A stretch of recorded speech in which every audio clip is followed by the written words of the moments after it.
Hello everyone, എല്ലാവർക്കും നമസ്കാരം. നമ്മുടെ ശരീരം നമുക്ക് എങ്ങനെ ഒന്ന് ക്ലീൻ ചെയ്തെടുക്കാം എന്നുള്ളത് നമുക്കൊന്ന് നോക്കാം. ഇതിനെപ്പറ്റി സംസാരിക്കുമ്പോൾ നമ്മൾ എങ്ങനെയാണ് നമ്മുടെ ബോഡിയിലോട്ട് അപ്പോൾ ടോക്സിൻസ് എത്തുന്നത് എന്നുള്ളത് ഫസ്റ്റ് നമ്മൾ മനസ്സിലാക്കേണ്ട ഒന്നാണ്. പലപ്പോഴും നമ്മുടെ ശരീരം ക്ലീൻ ചെയ്യാൻ വേണ്ടിയിട്ട് പല തരത്തിലുള്ള ഡ്രിങ്ക്സ് കാര്യങ്ങൾ, അതുപോലെ തന്നെ നമ്മുടെ ഭക്ഷണത്തിൽ എന്തൊക്കെ ഉൾപ്പെടുത്തണം, എന്തൊക്കെയാണ് നല്ല സാധനങ്ങൾ നമ്മൾ ഫുഡിൽ ഇൻക്ലൂഡ് ചെയ്യേണ്ടത് എന്നുള്ളതൊക്കെ നമുക്കൊന്ന് നോക്കാം. ഞാൻ doctor Shreya S Madhavan, senior consultant, doctor Basil's homeo hospital, Pandikkad, Malappuram ജില്ല. അപ്പം ഞാൻ നേരത്തെ പറഞ്ഞല്ലോ, എങ്ങനെയാണ് നമുക്ക് നമ്മുടെ ബോഡീനെ ഒന്ന് ക്ലീൻ ചെയ്തെടുക്കാൻ പറ്റുക, നമ്മുടെ ബോഡിയിലുള്ള ടോക്സിൻസ്, അതായത് വിഷാംശങ്ങളൊക്കെ നമുക്ക് എങ്ങനെ പുറന്തള്ളാൻ പറ്റും എന്നുള്ളതൊക്കെ നമുക്കൊന്ന് നോക്കാം. ഫസ്റ്റ് നമ്മുടെ ബോഡിക്ക് പ്രധാനമായിട്ടും എങ്ങനെയൊക്കെയായിരിക്കും ടോക്സിൻസ് എത്തുന്നുണ്ടായിരിക്കുക? ഫസ്റ്റ് നമ്മൾ കഴിക്കുന്ന ഫുഡ് ഐറ്റംസ് വഴി, അതുപോലെ തന്നെ എക്സസീവ് ആയിട്ടുള്ള സ്ട്രെസ്സ് കാരണങ്ങൾ വരുന്നത് വഴി, അതുപോലെ തന്നെ ലൈഫ് സ്റ്റൈലിൽ ഉണ്ടാകുന്ന ചേഞ്ചസ്, അതുപോലെ മറ്റൊന്നാണ് അന്തരീക്ഷ മലിനീകരണം, അതായത് പൊല്യൂഷൻ. ജനറൽ ആയിട്ട് ഇത്രയും കാര്യങ്ങൾ നമ്മളെ ലൈഫ് സ്റ്റൈൽ അല്ലെങ്കിൽ നമ്മളുമായിട്ട് ചുറ്റപ്പെട്ട് കിടക്കുന്ന കാര്യങ്ങളാണ്. ഇതിലുണ്ടാകുന്ന അനാവശ്യമായിട്ടുള്ള കാര്യങ്ങൾ നമ്മുടെ ബോഡിക്ക് എത്തുന്ന സമയത്താണ് നമ്മുടെ ബോഡിയിൽ ടോക്സിൻസ് ഫോം ചെയ്യുന്നത്, അതായത് വിഷാംശം ഉണ്ടാവുന്നത്. ഈ വിഷാംശം നമുക്ക് ക്ലീൻ ചെയ്യാൻ കുറേയൊക്കെ നമ്മുടെ ബോഡി തന്നെ ഹെൽപ്പ് ചെയ്യുന്നുണ്ട്. അത് നമ്മളൊന്ന് ഇമ്പ്രൂവ് ചെയ്ത് കൊടുക്കുക, അല്ലെങ്കിൽ അതിനൊന്ന് ശ്രദ്ധിച്ചാൽ മാത്രം മതി. അത് എന്തൊക്കെയാണെന്നുള്ളത് നമുക്ക് നോക്കാം. അതുപോലെ തന്നെ നമ്മുടെ ഭക്ഷണത്തിൽ എന്തൊക്കെ ചേഞ്ചസ് വരുത്തി കഴിഞ്ഞാൽ, അല്ലെങ്കിൽ എന്തൊക്കെ ഫുഡുകളായിരിക്കും നമ്മുടെ ഭക്ഷണത്തിൽ അത് മാറ്റം വരുത്താൻ, അല്ലെങ്കിൽ നമ്മുടെ ബോഡിയിലെ ടോക്സിൻസ് കളയാൻ സഹായിക്കുന്നത് എന്നുള്ളത് നമുക്കൊന്ന് നോക്കാം. ഞാൻ നേരത്തെ പറഞ്ഞല്ലോ, നമ്മൾ കഴിക്കുന്ന ഫുഡ് ഐറ്റംസ് എന്ന് പറയുമ്പോൾ പലതരത്തിലുള്ള പുറത്തുനിന്നുള്ള ഭക്ഷണങ്ങൾ കാര്യങ്ങളൊക്കെ നമ്മുടെ ശരീരത്തിൽ അനാവശ്യമായിട്ടുള്ള ടോക്സിൻസ് ഉണ്ടാക്കുന്നുണ്ട്. ഇത്തരത്തിലുള്ള ടോക്സിൻസ് എന്താ ചെയ്യുന്നത്? നമ്മുടെ ബോഡിയിലുള്ള ഒളിഞ്ഞു കിടക്കുന്ന ക്യാൻസർ സെല്ലുകൾ, അല്ലെങ്കിൽ പലതരത്തിലുള്ള ഹോർമോൺസിനെയൊക്കെ പോയിട്ട് ഡിസ്റ്റർബ് ചെയ്യാൻ തുടങ്ങും. അപ്പോഴാണ് വലിയ വലിയ അസുഖങ്ങളിലോട്ടൊക്കെ പലപ്പോഴും പോവാറുള്ളത്. ഈ പല ഹോർമോൺസ് അല്ലെങ്കിൽ പല മറ്റ് പ്രവർത്തനങ്ങൾ നടക്കാൻ വേണ്ടിയിട്ടുള്ള കോശങ്ങൾ പോയിട്ട് ആക്ട് ചെയ്യുമ്പോൾ അവർക്ക് കോശങ്ങൾക്ക് കൺഫ്യൂഷൻ വരികയും പലപ്പോഴും അത് കുറച്ചും കൂടെ എക്സസീവായിട്ട് ആക്ട് ചെയ്യുകയും അപ്പോൾ പലപ്പോഴും നമ്മുടെ ശരീരത്തിൻ്റെ സന്തുലനാവസ്ഥ തകരാറിലാവുകയും ചെയ്യാറുണ്ട്. പിന്നെ ഞാൻ നേരത്തെ പറഞ്ഞല്ലോ, മറ്റൊന്നെന്ന് പറഞ്ഞു കഴിഞ്ഞാൽ അന്തരീക്ഷ മലിനീകരണമാണ്. അന്തരീക്ഷ മലിനീകരണം പലപ്പോഴും നമ്മൾ ശ്വസിക്കുന്ന ശ്വാസം എടുക്കുന്നത്, അതുപോലെ തന്നെ പൊല്യൂഷൻസ് ആകുമ്പോൾ ഒരുപാട് വരും. വാട്ടർ ഇൻടേക്ക്, എയർ പൊല്യൂഷൻ, ഇതൊക്കെ നമ്മളെ കാര്യങ്ങൾ ഡിസ്റ്റർബ് ആക്കുന്ന കാര്യങ്ങളാണ്. അപ്പോൾ എയർ പൊല്യൂഷനൊക്കെ നമുക്ക് എങ്ങനെ പ്രിവെൻറ്റ് ചെയ്യാൻ പറ്റും?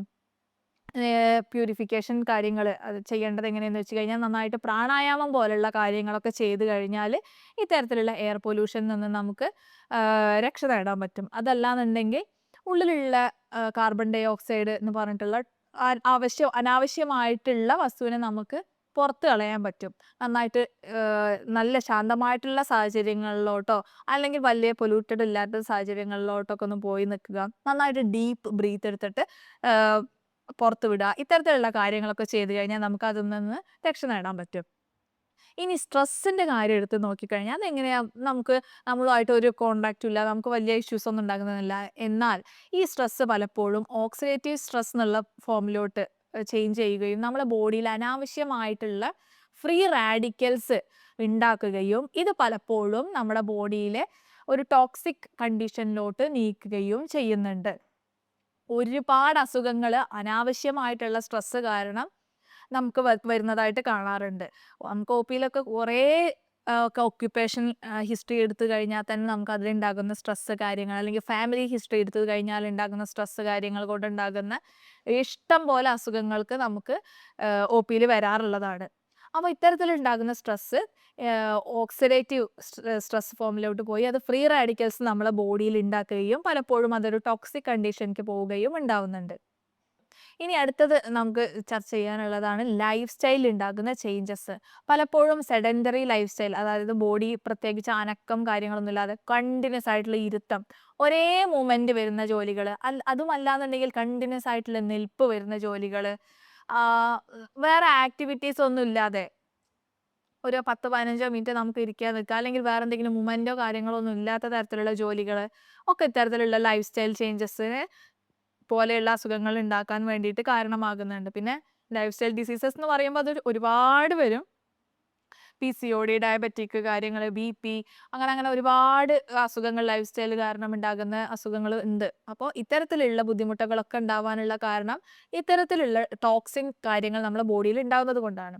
ഇനി എങ്ങനെ നമുക്ക് ഈ ടോക്സിൻസിനെ പുറന്തള്ളാം, എങ്ങനെ നമുക്ക് ബോഡി ക്ലീൻ ചെയ്യാം എന്നുള്ളതാണല്ലോ ടോപ്പിക്ക് വരുന്നത്.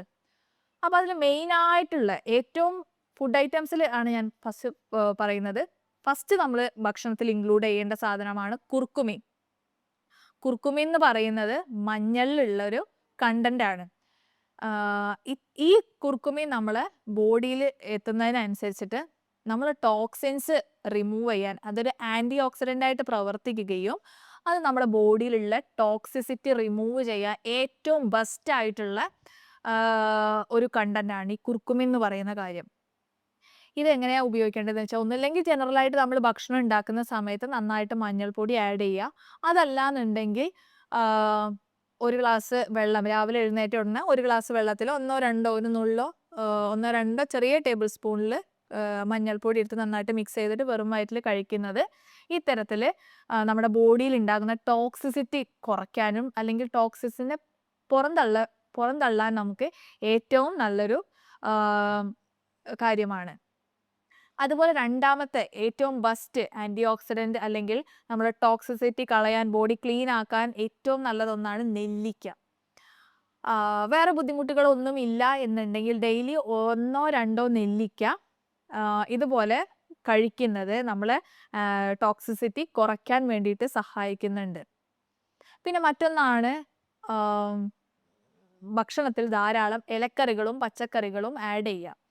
ഈ ആൻറ്റി ഓക്സിഡൻറ്റ് പ്രോപ്പർട്ടി ഉള്ള ഇഞ്ചി, മഞ്ഞൾ തുടങ്ങിയിട്ടുള്ള, അതുപോലെ വെളുത്തുള്ളി, ഇതൊക്കെ ഭക്ഷണത്തിൽ കൂടുതലായിട്ട് ഇമ്പ്രൂവ് ചെയ്യുന്ന അല്ലെങ്കിൽ ഉൾപ്പെടുത്തുന്നത് ആൻറ്റി ഓക്സിഡൻറ്റ് പ്രോപ്പർട്ടി കൂട്ടുകയും ഇത് നമ്മുടെ ടോക്സിസിറ്റി കുറയ്ക്കാൻ വേണ്ടിയിട്ട് സഹായിക്കുകയും ചെയ്യുന്നുണ്ട്.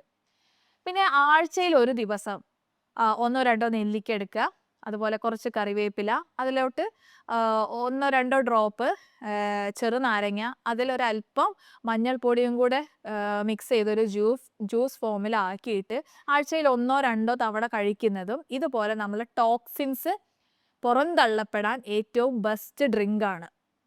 അപ്പോൾ ഇത്തരം കാര്യങ്ങളൊക്കെ ശ്രദ്ധിച്ചു കഴിഞ്ഞാൽ നമുക്ക് ബോഡി ഒന്ന് പ്യൂരിഫിക്കേഷൻ നടക്കും. ഇനി ഞാൻ നേരത്തെ പറഞ്ഞല്ലോ നമ്മൾ അന്തരീക്ഷ മലിനീകരണവുമായി ബന്ധപ്പെട്ടിട്ട് എങ്ങനെ ഇത് റിമൂവ് ചെയ്യാം എന്നുള്ളത്. നമ്മുടെ ലങ്സിലൊക്കെ ഉള്ള അല്ലെങ്കിൽ ആവശ്യമില്ലാത്ത കെട്ടിക്കിടക്കുന്ന ടോക്സിൻസ് റിമൂവ് ചെയ്യാൻ ഏറ്റവും ബെസ്റ്റാണ് പ്രാണായാമം പോലുള്ള കാര്യങ്ങൾ. നന്നായിട്ട് ഡീപ്പ് ബ്രീത്ത് എടുത്തതിന് ശേഷം 1-2 മിനിറ്റ് ഒന്ന് ഹോൾഡ് ചെയ്തിട്ട് പുറന്തള്ളുന്നത് പ്രകാരം നമ്മളെ ലങ്സിലൊക്കെ കെട്ടിക്കിടക്കുന്ന ടോക്സിൻസ് റിമൂവ് ചെയ്യാൻ വേണ്ടിയിട്ട് സഹായിക്കുന്നുണ്ട്. ഇനി അടുത്ത് നമുക്ക് വരുന്നത് എന്താന്ന് വെച്ച് കഴിഞ്ഞാൽ ലൈഫ് സ്റ്റൈലിൽ ഉണ്ടാകുന്ന ചേഞ്ചസ് കൊണ്ടുണ്ടാകുന്ന ബുദ്ധിമുട്ടുകൾ.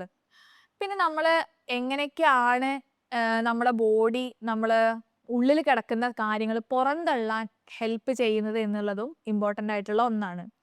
എക്സാമ്പിളായിട്ട് നമുക്ക് മോഷൻ, അത് നമ്മളെ ബോഡിയിൽ നിന്ന് പുറന്തള്ളുന്ന കാര്യങ്ങളാണ്. ആവശ്യമില്ലാത്ത കാര്യങ്ങൾ അതുവഴി പോകുന്നുണ്ട്. അതുപോലെ തന്നെയാണ് വിയർക്കുക എന്നുള്ളത്, അതും നമ്മുടെ ബോഡിയിൽ ആവശ്യമില്ലാത്ത കാര്യങ്ങൾ പുറന്തള്ളാനുള്ള ഒന്നാണ്. പിന്നെ മൂന്നാമത്തത് ഒന്നാണ് യൂറിനും നമ്മളെ ബോഡിയിൽ ആവശ്യമില്ലാത്ത കാര്യങ്ങൾ പുറന്തള്ളാനുള്ള കാര്യങ്ങളാണ്. ഇതൊക്കെ കറക്റ്റായിട്ട് നടക്കുന്നുണ്ട് എന്നുണ്ടെങ്കിലും ഒരുവിധം ടോക്സിൻസ് ഒക്കെ നമ്മളെ ബോഡിയിൽ നിന്ന് പോകുന്നുണ്ട്. ഇപ്പോൾ വിയർക്കുക എന്ന് പറയുമ്പോൾ ചിലർ വിചാരിക്കും ഓക്കെ കുറച്ച് നേരം വേണ്ട, ഈ വേനൽക്കാലത്ത് നമ്മൾ നന്നായിട്ട് വിയർത്തിട്ടുണ്ട്, പെട്ടെന്ന് നമ്മൾ AC പോയിരിക്കുന്നു, വിയർപ്പ് പോകുന്നു, അതുകൊണ്ടൊരു ടോക്സിൻ റിമൂവൽ ആവുന്നില്ല. നന്നായിട്ട് എക്സസൈസ് കാര്യങ്ങൾ ചെയ്യുന്നത് വഴി നമ്മുടെ സ്കിന്നിലും അവിടെ ഇവിടെയൊക്കെ ആയിട്ടുള്ള കെട്ടിക്കിടക്കുന്ന അനാവശ്യമായിട്ടുള്ള കാര്യങ്ങൾ പുറന്തള്ളുന്നുണ്ട്. അത്തരത്തിൽ കണ്ടിന്യൂസ് ആയിട്ട് ഒരു 10-20 മിനിറ്റ് നേരം കണ്ടിന്യൂസ് ആയിട്ട് എക്സസൈസ് ചെയ്തതിന് ശേഷം ഉണ്ടാകുന്ന വിയർപ്പാണ് എക്സാക്ട്ലി നമുക്ക് ടോക്സിൻസ് ഒക്കെ റിമൂവ് ചെയ്യാൻ അല്ലെങ്കിൽ പുറന്തള്ള പോകുന്നുണ്ട്, അനാവശ്യമായിട്ട് കെട്ടിക്കിടക്കുന്ന കൊഴുപ്പ് കാര്യങ്ങളൊക്കെ പുറന്തള്ളപ്പെടുന്നുണ്ട് എന്നുള്ളത് ഉറപ്പുവരുത്തേണ്ടത്. അതുപോലെ തന്നെയാണ് യൂറിൻ ഔട്ട്പുട്ട് എന്നുള്ളത്. ചിലർ ഞാൻ അധികം ജോലി ചെയ്യുന്നില്ല, അല്ലെങ്കിൽ ഞാൻ എപ്പോഴും എ സിയിലാണ്, അല്ലെങ്കിൽ എപ്പോഴും തണുപ്പാണ്, അതുകൊണ്ട് എനിക്ക് ദാഹിക്കുന്നില്ല, യൂറിൻ ഔട്ട്പുട്ട് അതുകൊണ്ട് എനിക്ക് കുഴപ്പമില്ല, ജലാംശമൊന്നും എൻ്റെ ബോഡിയിൽ നിന്ന് നഷ്ടപ്പെടുന്നില്ല എന്ന് പറഞ്ഞിട്ട് ഒരു 1/2 ലിറ്റർ വെള്ളമൊക്കെ കുടിച്ചിരിക്കുന്ന ആൾക്കാരെ കാണാറുണ്ട്.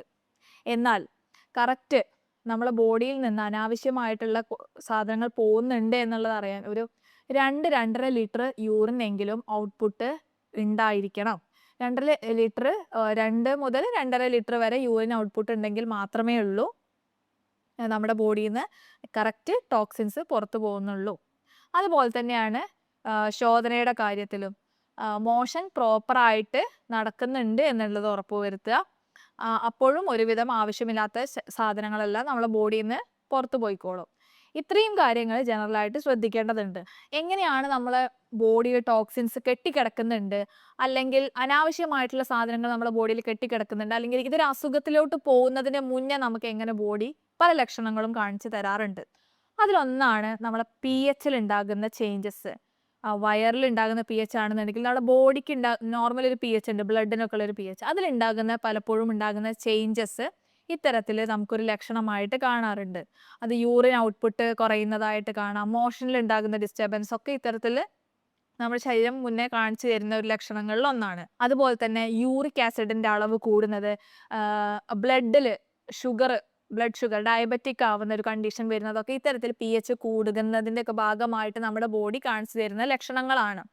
പലപ്പോഴും യൂറിക് ആസിഡ് കാരണം ഉണ്ടാകുന്ന വേദനകളൊക്കെ ഈ ഒരു അനാവശ്യ വസ്തുക്കൾ നമ്മുടെ ബോഡിയിൽ കെട്ടിക്കിടക്കുന്നുണ്ട് എന്നുള്ളത് കാണിച്ചു തരുന്ന കാര്യങ്ങളാണ്.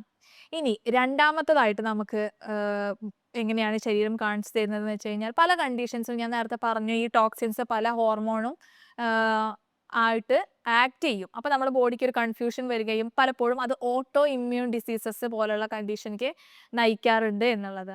അതിൽ പെട്ടതാണ് SLE, അതുപോലെ തന്നെ auto immune thyroid diseases. Auto immune diseases ആയിട്ട് വരുന്ന കണ്ടീഷൻസ് ഒക്കെ ഇതേപോലെ തന്നെ ബോഡിയിൽ നമ്മൾ ടോക്സിൻസ് അധികമായിട്ട് അക്യുമുലേറ്റ് ചെയ്യുന്നത് കൊണ്ട് ഉണ്ടാവുന്ന അസുഖങ്ങളാണ്. ഇത്തരത്തിലൊക്കെ ഉള്ള പല അസുഖങ്ങളും അല്ലെങ്കിൽ ലക്ഷണങ്ങളും കാണിച്ചു തരുന്നത് നമ്മളെ ബോഡിയിൽ ടോക്സിൻസ് കെട്ടിക്കിടക്കുന്നുണ്ട് എന്നുള്ളതാണ്. അപ്പോൾ ഞാൻ ഈ പറഞ്ഞ ഭക്ഷണങ്ങൾ നിങ്ങൾ കൂടുതലായിട്ട് ഉൾപ്പെടുത്താൻ വേണ്ടിയിട്ട് ശ്രദ്ധിക്കുക. പിന്നെ ആൻറ്റി ഓക്സിഡൻറ്റ് പ്രോപ്പർട്ടി ഉള്ള കൂടുതൽ ഫുഡ് ഐറ്റംസ് ഇൻക്ലൂഡ് ചെയ്യാൻ വേണ്ടിയിട്ട് ശ്രദ്ധിക്കുക. ഞാൻ നേരത്തെ പറഞ്ഞു, മഞ്ഞൾ, നെല്ലിക്ക, അതുപോലെ തന്നെ ഇഞ്ചി, വെളുത്തുള്ളി കാര്യങ്ങൾ കൂടുതലായിട്ട് ഉൾപ്പെടുത്തുന്നത് നല്ലതായിരിക്കും. മുളപ്പിച്ച പയർ കൂടുതലായിട്ട് ഉൾപ്പെടുത്തുന്നതൊക്കെ ഇത്തരത്തിൽ ആൻറ്റി ഓക്സിഡൻറ്റ് പ്രോപ്പർട്ടി നമ്മുടെ ബോഡിയിൽ പ്രതിനിധാനം ചെയ്യുന്നുണ്ട്. ഇനി ഈ ആൻറ്റി ഓക്സിഡൻറ്റ് പ്രോപ്പർട്ടി കാണിക്കുന്ന മറ്റു കാര്യങ്ങൾ എന്തൊക്കെയാണെന്നുള്ളതും കൂടെ ജസ്റ്റ് ഒന്ന് നോക്കാം. വൈറ്റമിൻ സി ഇതുപോലെ തന്നെ ആൻറ്റി ഓക്സിഡൻറ്റ് പ്രോപ്പർട്ടി ഉണ്ട്. Vitamin E antioxidant property ഉണ്ട്. അതുപോലെ തന്നെ വൈറ്റമിൻ എ, ഇതിനൊക്കെ ആൻറ്റി ഓക്സിഡൻറ്റ് പ്രോപ്പർട്ടി ഉള്ള വൈറ്റമിൻസ് ആണ്. അതുപോലെ തന്നെയാണ് സെലീനിയം, ക്രോമിയം, മഗ്നീഷ്യം, സിങ്ക് പോലെയുള്ള മിനറൽസും കൂടുതലായിട്ട് അടങ്ങിയിട്ടുള്ള ഭക്ഷണങ്ങൾ കഴിക്കുന്നത് വഴി ഈ ആൻറ്റി ഓക്സിഡൻറ്റ് പ്രോപ്പർട്ടി നമുക്ക് കുറച്ച് കൂടുതലായിട്ട് നമ്മുടെ ബോഡിയിൽ നിലനിർത്താൻ പറ്റും. ഈ ഭക്ഷണങ്ങൾ, ഇത്തരത്തിലുള്ള ഭക്ഷണങ്ങളിലൊക്കെ ഈ വൈറ്റമിൻസ് കാര്യങ്ങൾ കൂടുതലായിട്ട് അടങ്ങിയിട്ടുണ്ട്. അപ്പോൾ ഞാൻ ഈ പറഞ്ഞ ഭക്ഷണങ്ങൾ കൂടുതലായിട്ട് ഉൾപ്പെടുത്താൻ വേണ്ടി ശ്രമിക്കുക. ഈ ജ്യൂസ് എടുക്കുന്നത് വഴി നമ്മുടെ ബോഡിയിലുള്ള ടോക്സിസിറ്റി കുറയ്ക്കാൻ വേണ്ടിയിട്ടും സഹായിക്കുന്നുണ്ട്. ഇതുമായി ബന്ധപ്പെട്ടിട്ട് നിങ്ങൾക്ക് ഡൗട്ടുകൾ എന്തെങ്കിലും ഉണ്ടെങ്കിൽ എനിക്ക് വാട്സപ്പിൽ കോൺടാക്ട് ചെയ്യാവുന്നതാണ്. എൻ്റെ നമ്പർ ഇവിടെ കൊടുക്കുന്നുണ്ട്. ഞാൻ doctor Shreya S Madhavan, senior consultant, doctor Basil's homeo hospital, Pandikkad, Malappuram ജില്ല.